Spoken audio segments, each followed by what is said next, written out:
Further, you must help your children acquire religious knowledge. Indeed, most of you who have reached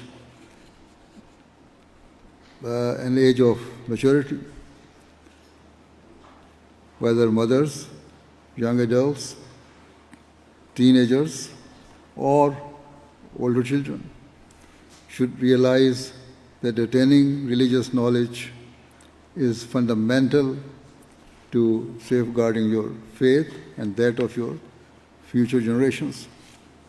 Additionally, such knowledge shall empower you to enlighten the wider world of Islam's true teachings.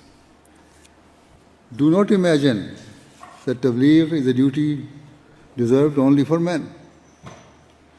Rather, Ahmadi women have an indispensable and crucial role to play.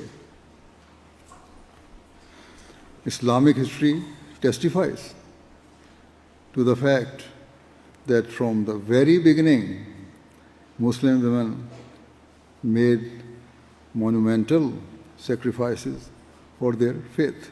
In this regard, the example of Hazrat Aisha radhiyallahu anha is often presented, as the Holy Prophet ﷺ declared that half of the faith could be learned from her. Consequently, many companions, including men, sat as her student to learn about Islam.